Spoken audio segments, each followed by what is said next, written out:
마태복음 4장 18절부터 22절입니다. 마태복음 4장 18절부터 22절입니다. 제가 가진 성경은 신약성경 4페이지가 되겠습니다. 마태복음 4장 18절부터 22절입니다. 우리 한 절씩 교독하겠습니다. 갈릴리 해변에 다니시다가 두 형제 곧 베드로라 하는 시몬과 그의 형제 안드레가 바다에 금을 던지는 것을 보시니 그들은 어부라.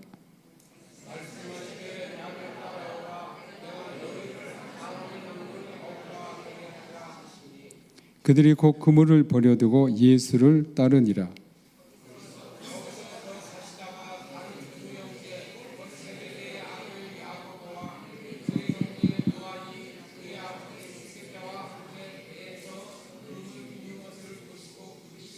같이 읽겠습니다. 그들이 곧 배와 아버지를 버려두고 예수를 따르니라. 아멘. 우리 말씀 듣기 전에 잠시 묵상으로 기도하겠습니다.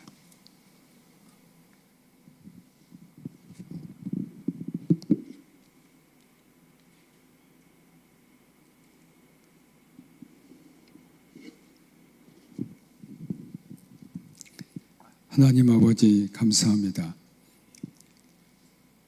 이 저녁에 저희들을 부르시고 또한 하나님 사랑하는 마음으로 말씀을 사모하는 마음으로 나왔사오니 성령님 이 시간 이곳에 임재하셔서 우리 모든 이에게 성령으로 기름 부어 주옵소서.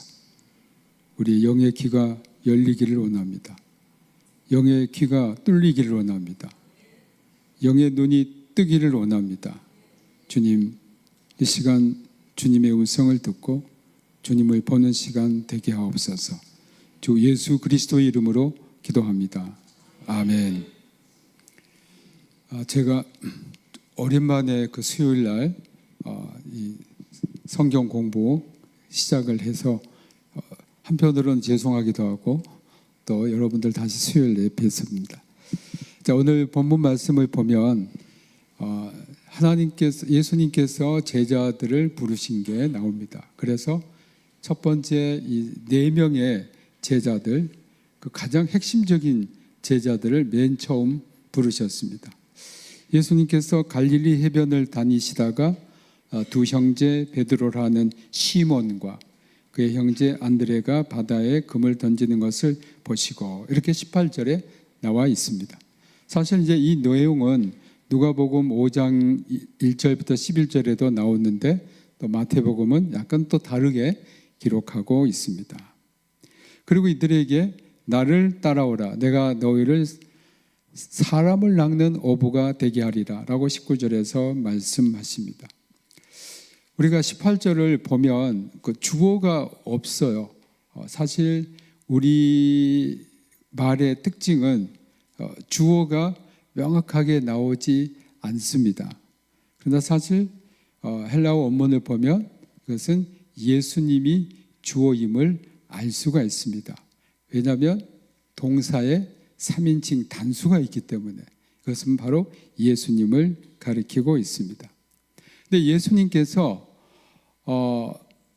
18절에 보면요, 보시니라는 그 동사가 나와 있어요.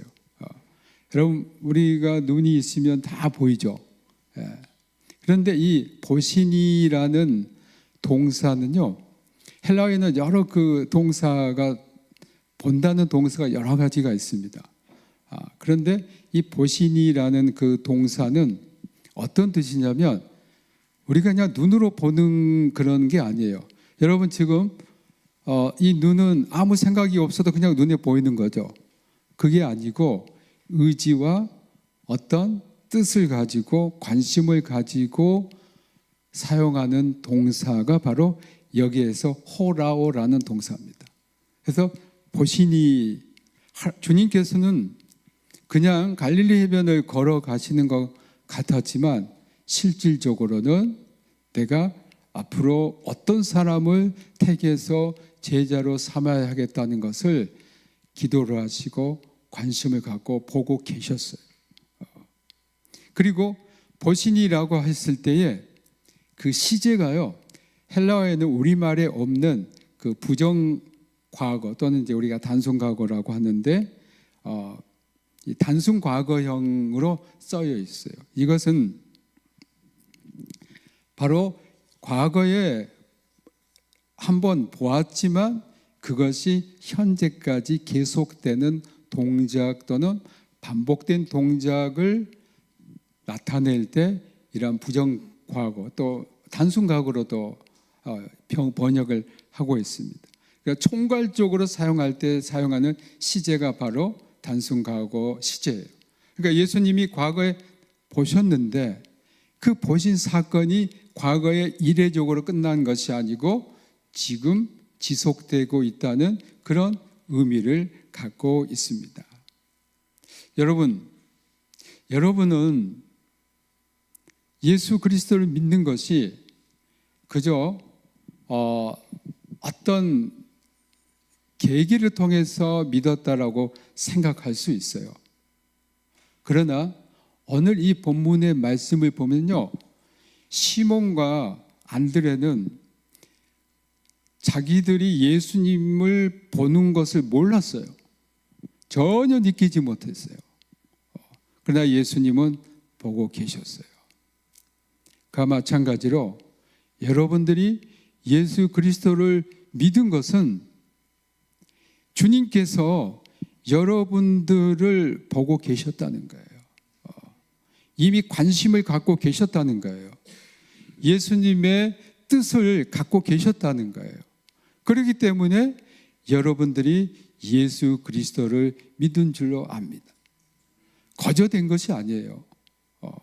이미 하나님께서 여러분들을 보고 계셨어요.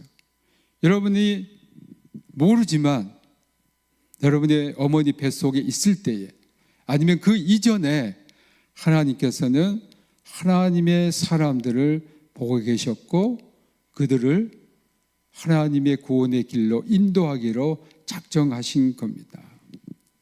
그런데 예수님께서는 무엇을 보셨냐면 두 형제가 바다에 금을 던지는 것을 보셨습니다.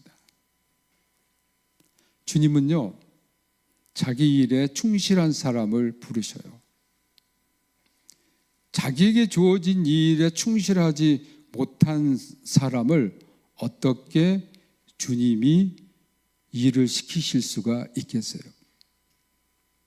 제가 독일에서 공부할 때에 독일의 그 루터교 선교부 분들과 굉장히 가깝게 제가 지낸 적이 있어요.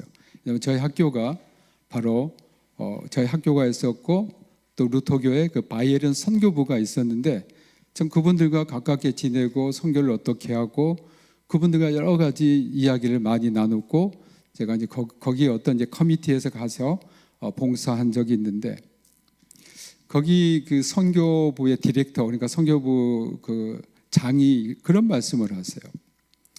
우리는 선교사를 선택할 때에 그냥 선택하지 않고 목회를 정말 잘하는 분들을 선교사로 선택합니다. 왜 그러냐고 그랬어요. 그분이 하신 말씀이 아니 독일에서도 목회를 못한 사람이 어떻게 외지에 가서 목회를 잘할 수 있겠어요. 그래서 최소한 독일에서 5년 이상 목회를 성실히 잘한 목사님들 가운데 선교사를 선택합니다. 난 그 말이 참 의의가 있고 현명한 판단이라고 보았어요.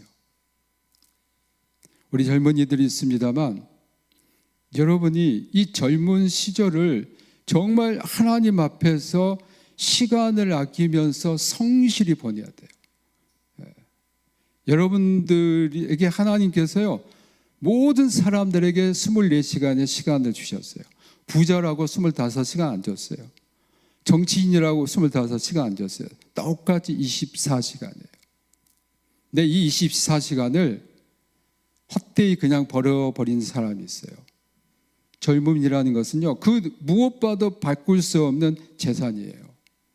그런데 이 시간을 그냥 숏이나 보고 톡이나 보면서 보내버리는 젊은이들이 있을 참 안타까워요. 젊을 때는 어떻게 해야 되느냐? 시간을 아껴가면서 내가 어떤 분야의 최고의 사람이 되도록 노력해야 돼요. 우리 평택대 학생들은 희망을 갖고 노력하세요. 하나님이 그러면 사용하세요. 시간이 아까워서 여러분 이 나이 때 되면요, 손에 항상 영어 단어장이 갖고 있어야 돼요. 뭔가 내가 배워야 되겠다, 내가 주님을 위해서 뭔가 해야 되겠다는 그런 열망과 사명감이 있어야 돼요. 그렇지 않고 어떻게 우리가 하나님의 이 일을 한다고 할 수 있겠어요? 시간을 아껴서 공부해야 돼요. 정말 여러분에게 주어진 가장 귀한 것이 시간이에요. 그 시간을 주님을 위해서 준비하고 또 주님의 나라를 위해서 준비하면 하나님께서 시간이 되시면 쓰실 줄로 믿습니다. 준비도 안 됐는데 어떻게 사용하겠어요? 준비해야 돼요. 이 두 청년은 자기 일에 정말 충실했어요. 주님은 그걸 보신 거예요. 여러분, 이세의 아들 다윗을 하나님이 선택했거든요. 그런데 다윗은 사무엘에 갔을 때 어디 있었는 줄 아세요? 8명의 형제들 가운데 7명은 다 사무엘 앞에 왔어요. 그런데 다윗은 어디 있었죠? 들에서 양치고 있었어요. 제일 막내가 들에서 양을 치고 있었어요. 주님께서 그를 택하신 거예요. 세상의 이 일은 하찮은 것이다 생각하면 안 돼요. 루터는 세상의 모든 직업은 하나님의 베루프, 컬링이라고 그랬어요. 그것은 소명이라고 그랬어요. 성직만 소명이 아니고 농부는 농부로서 소명이고 교사는 교사로서 하나님으로부터 컬링 받았다고 했어요. 그러니까 우리 모든 성도들은 여러분들이 하시는 일에 자부심을 갖고, 그리고 이것은 하나님이 나에게 주신 컬링이다, 소명이다, 그렇게 일을 하시면 하나님께서 여러분에게 복의 복을 더하여 주실 줄로 믿습니다. 마태복음 25장 23절에 착하고 충성된 종아, 내가 적은 일에 충성하였음에 내가 많은 것을 내게 맡기리니 내 주인의 즐거움에 참여할지라고 했습니다. 저는 학교에서 교수로 일하고 또 학교 여러 가지 보직을 맡으면서 많은 경험을 했습니다. 그런데 어떤 직원은 굉장히 열심히 일해요. 네, 말이 없어요. 위에 있는 장은요, 말을 안 하지만 다 보고 있어요. 말을 단지 안 할 뿐이에요. 어떤 사람은요, 일은 안 하고 맨날 요거만 해요. 근데 그걸 모를 것 같아요. 알고 있어요. 그렇지만 말을 안 할 뿐이에요. 왜? 가장 꼭대기에 있는 그 책임자는 알지만 말을 함부로 하지 않는 거예요. 그리고 이 사람이 앞으로 어떻게 되겠다는 것을 되게 짐작이 가요. 하나님 앞에서 일을 하듯 우리가 세상에 맡은 일을 성실히 해야 돼요. 보는 데서만 일을 하면요, 주님은 주님의 시험지에는 그 사람들 없어요. 주님 그런 사람 원하지 않아요. 보건 안 보건 성실한 사람, 작은 일에 충성한 사람이 결국은 큰 일을 하나님께서 맡기시는 거예요. 그러니까 지금부터 우리 젊은이들, 또 우리 모든 성도님들은 우리에게 주어진 이 직분에 정말 최선을 다해야 돼요. 또 감사해야 돼요. 그리고 기뻐해야 돼요. 때로는 힘들고 어려울 때가 있지만요, 우리 주님이 당하신 고난에 비하면 아무것도 아니에요. 그것은 비교할 수가 없어요. 주님께서 저에게 이런 또한 복을 주시나이다, 감사합니다 해야 돼요. 저는 때론 저에게 많은 공격을 하는 분들이 있습니다. 저는 감사해요. 우리 주님이 당한 공격에 비하면 아무것도 아니다. 예수님은 3년 동안 제자 데리고 있었잖아요. 십자가 고난 앞두고 제자들 다 도망갔어요. 배신했어요. 한 제자는요, 예수님 팔아먹었어요. 제가 요즘 그런 걸 느끼면서 주님이 당하신 그 고난을 만분의 1이라도 저에게 주신 하나님 감사합니다. 나에게 주신 복이니 정말 감사합니다. 주님 얼마나 고독하셨고, 얼마나 애로우셨고, 얼마나 배신감을 느끼셨을까요? 그걸 저에게 은혜를 주시니 너무 감사합니다. 그런 생각이에요. 우리 젊은이들이 오늘 왔으니까 정말 여러분들이 작은 일, 적은 일에 최선을 다하시기 바랍니다. 그러면 누가 길을 열어주신지 아나요? 하나님이 열려주세요. 하나님이 열어주세요. 하나님께 기도하세요. 그러면 하나님이 길을 열어주세요. 여러분들 하나님 믿으시죠? 하나님 믿으시죠? 그럼 기도하세요. 여러분 돈 없다고 서울 올 하나도 없어요. 저도 대학 다닐 때 정말 돈 없어요. 정말 돈이 없이 저는 다녔어요. 대학 4년, 대학원 6년 동안 부모님에게 등록금 받아본 적이 없어요. 저는 저 혼자 하려고 했어요. 그런데 하나님이 길을 열어주시더라고요. 저는 그때 뭘 느꼈냐면요, 배고픔이 뭐라는 것을 대학 때 느꼈어요. 그런데 친구들한테 전혀 예색을 안 했어요. 왜냐하면 친구들은 저희 집이 굉장히 부자인 줄 알았어요. 저희 아버지 타이틀이 대단했거든요. 근데 저희 아버지는 저에게 대학 다닐 때보다 1전도 돈을 안 줬어요. 저는 그 아버지에게 정말 감사해요. 용돈을 받아본 적이 없어요. 그런데 저는 대학교 다닐 때 뭘 배고픔을 느꼈어요. 이게 배고픔이구나. 그래서 제가 총장 직무대행 할 때 맨 먼저 뭘 한 줄 아세요? 총무처장을 불렀어요. 제가 평택대 다니면서 교수생활 참 오래 했거든요. 24일이 봉급날인데 봉급을 6시 넘어서 줘요. 아니 좀 아침에 주면 안 되나요? 그 돈이 없는 사람은요 굉장히 그게 간절하거든요. 제가 그래서 총무처장을 불렀습니다. 처장님, 오전에 봉급 나가게 하세요. 막 뭘 해요. 나가게 하세요. 준비하시면 되지 않아요. 왜 관행을 따지세요? 오전에 나가게 하세요. 아마 지금 제가 그렇게 한 다음에 평택대학교 봉급 24일 날 오전에 나갈 겁니다. 그전에는 저녁 퇴근하고 나왔어요. 왜냐? 궁한 사람은요 정말 그 조그만 돈도요 귀한 거예요. 저는 그래서 항상 무슨 돈을 지급할 때 바로바로 지급하게 합니다. 기다리는 사람은 대단하거든요. 그게 제가 인생을 살면서 작은 일을 통해서 하나님께서 주신 은혜예요. 정말 은혜예요. 여러분, 작은 일에 충성하세요. 교회에 주어진 작은 일 충성하세요. 하나님 다 보고 계세요. 헛들게 하지 마세요. 그리고 한번 정한 것은 끝까지 하세요. 변함없이. 19절에는 예수님이 이들을 부르시고 사명을 주셨어요.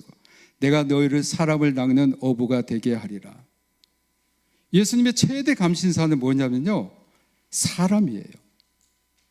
사람이었어요. 사람을 낚는 어부란 무엇일까? 사람을 그리스도에게 인도하는 사람이고 사람을 키우고 세우는 사람이에요. 이것은 오늘날 교회가 무엇을 해야 되는지 분명히 방향을 제시하고 있습니다. 예수님은 어떤 교회를 원하실까요? 건물이 화려한 교회? 안에 시설이 좋은 교회? 그런 교회 원하지 않으세요. 예수님이 원하시는 그 교회는 뭐냐? 사람을 키우는 교회예요. 예수님 우리를 벽돌을 쌓고 교회에 속한 땅을 넓히라고 우리를 부르지 않았습니다.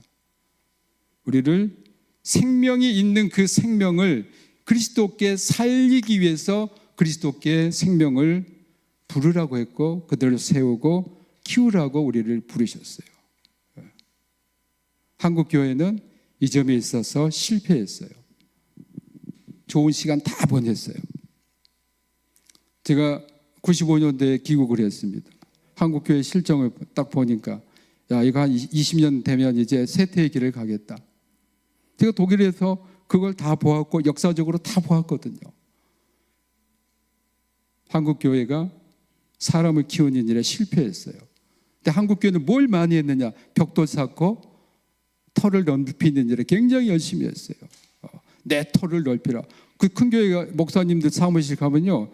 내 장막터를 넓히라 그거예요. 그 장막터를 넓히라는 게 땅을 넓히라는 게 아니고 그리스도의 영향력을 넓히라는 말씀이었어요.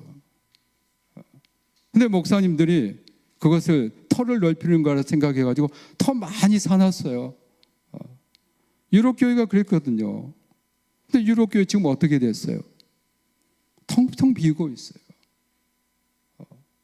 독일 교회 가면요.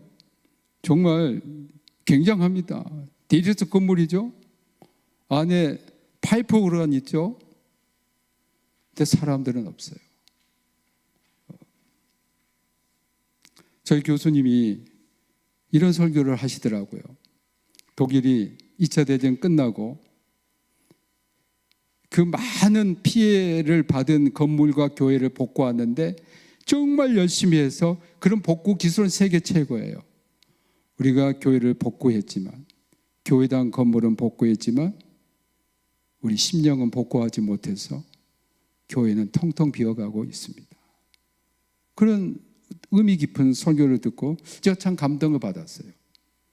우리 한국교회도 지금은 건물 높이 세우고 그럴 때는 이미 지났어요. 사람을 키우고 사람을 세우고 젊은 세대를 키우고 또 어른 세대도 어떻게 해서든지 잘 일할 수 있도록 섬기는 그런 교회가 되어야 하는 거예요. 그게 바로 사람 낚는 어부예요. 그런데 한국 교회는 벽돌 낚다가 지금 벽돌이 썩어가고 있어요. 교회 큰 건물 지은 건물 있죠. 돈이 없어가지고 지금 이단한테 경매로 넘어가고 있는 그런 실정이에요. 그렇기 때문에 우리가 저는 대학교회를 맡으면서 한 가지 분명한 게 있어요. 사람을 키우는 교회가 돼야 되겠다. 다가오는 세대를 맞이해서 사람을 키우는 교회가 돼야 되겠다. 그게 우리 교회 사명이에요. 20절에는 두 제자의 행동이 나옵니다. 곧 그물을 버려두고 예수를 따랐다고 했어요. 주님의 부르심에 즉각적으로 반응했고 그들이 모든 것을 내려놓고 주님을 따랐어요. 그 종말론적인 응답이라고 할 수 있습니다. 주님의 부르심은 종말을 앞두고 그만큼 급박해요. 주님께서 우리를 부르신 것을 계산하지 않고 곧 행동에 옮기는 믿음을 주님은 바라고 계십니다. 종말이 지금 가까이 오고 있는데 우리에게 달려있는 것, 우리가 갖고 있는 것은 어쩌면 거추장스러울 뿐이에요. 주님의 그 부르심 굉장히 종말론적인 부르심이에요. 세상에 종말이 정말 갖고 있는데 너희들이 왜 세상 것에 얽매여 가시고 거기에서 헤어나지 못하느냐. 이 제자들처럼 곧바로 모든 것을 버리고 주님을 따라오라는 겁니다. 21절에는 야고보와 요한도 부르십니다. 이들도 어부로서 배에서 그물을 깃고 있었습니다. 주님은 시몬과 안드레를 부르실 때처럼 이들을 보고 계셨어요. 여기도 분명 호라오라는 동사를 사용하고 있어요. 근데 시몬과 안드레의 다른 점은요, 여기에서 예수님이 보시고 대신 부르셨다라는 동사를 사용해요. 이 부르시다라는 동사에서 교회라는 에클레시아가 파생이 되는 거예요. 그래서 부르심을 받은 과거 분사가 돼가지고 교회가 되는 겁니다. 그러므로 교회를 이루시고 시작하신 분은요, 인간이 아니고 예수 그리스도예요. 예수 그리스도가 중심이 되어야만 참된 교회예요. 저는 우리 성도님들이 목사님 좋아하고 그건 난 다 좋다고 봐요. 그러나 목사님들을 너무 존경하지 마세요. 왜냐하면 목사도 인간이고 정말 존귀와 영광을 받으실 분들은 예수 그리스도예요. 예수 그리스도를 존귀하게 여기세요. 제가 존경받으려고 신학한 것도 아니고요, 존경받으려고 목사 된 것도 아니고 교수 된 것도 아니에요. 단지 저에게 주어진 사명을 매일매일 조금씩 감당할 뿐이에요. 정말 영광과 존귀를 받으실 분 오직 한 분, 우리 주 예수 그리스도이심을 믿으시기 바랍니다. 한국교회 병폐는 뭐냐? 목사가 예수의 자리를 꿰차고 앉아 있어요. 그래서 실제 목사가 모든 것을 주관하는 슈퍼맨이 되고 있어요.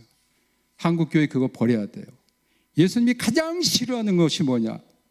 목사가 예수님의 자리에 꿰차고 앉아서 그 자리를 찬탈하는 거예요.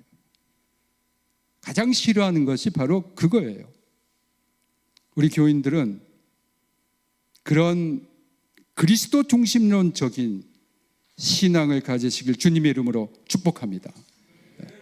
오직 주님이 우리의 주가 되시고 우리가 오직 존중하고 존경하실 분은 예수님 뿐이에요.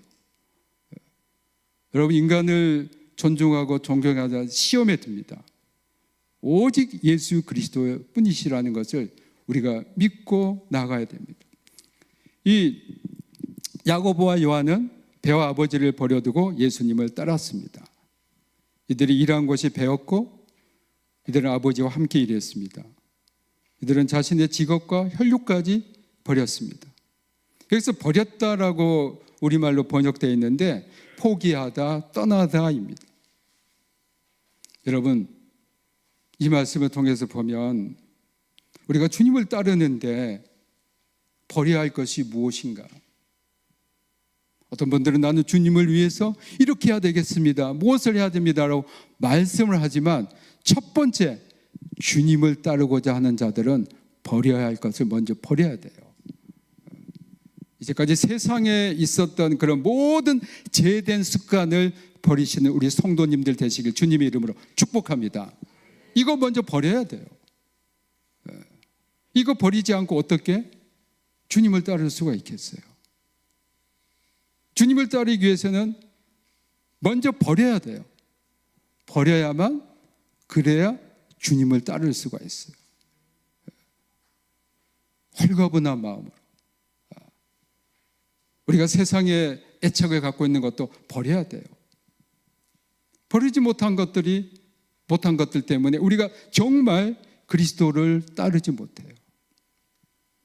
나의 과거의 아직과 내가 생각하는 그런 잘못된 관념과 선입관념과 내 자아를 십자가에 못 박고 버리고 날마다 주님을 따르는 거예요. 그게 예수 제자의 도입니다. 주님은 오늘 맨 처음 중요한 네 제자를 부르시면서 그 제자를 통해서 우리들에게 교회가 무엇이어야 되느냐, 그리고 그 교회 구성원들이 어떤 사람들이 되어야 되느냐, 그것을 말씀을 하신 줄로 믿습니다. 오늘 우리 이 시간 합심해서 몇 가지 기도 제목으로 함께 기도하겠습니다. 우리 하나님 아버지, 감사합니다. 두세 사람이 모인 곳에 우리 주님이 함께 하신다 하셨사오니 그것이 우리 주님 임재하신 줄 믿습니다. 우리의 기도를 들으신 줄 믿습니다. 우리의 기도가 하나도 땅에 떨어지지 아니하고 하늘나라 보좌, 주님의 보좌 앞에 상달된 줄로 믿습니다. 주님 감사합니다. 주 예수님의 이름으로 기도합니다. 아멘. 예수 그리스도의 은혜와 아버지 하나님의 크신 사랑하심과 성령님의 감화 감동하심이 오늘 주님을 따르기로 작정하며 우리의 모든 죄짐과 잘못된 것과 거추장스러운 것들을 다 버리고 우리가 예측 갖는 것들을 다 버리고 주님을 따르기로 결단하는, 그래서 참된 주님의 제자가 되기로 작정한 여기에 모인 모든 주님의 자녀들과 그들의 가족과 권속과 평택대학교에 또 평택대학교 피어성 기념학원, 우리 기독교 모든 동아리들, 또한 우리 교목실과 이 나라 이 민족과 북한에서 고난당한 우리 믿음의 형제 자매들에게, 또 내일 수능을 치는 우리 귀한 아들들에게 지금부터 영원토록 함께하기를 축원하옵나이다. 아멘.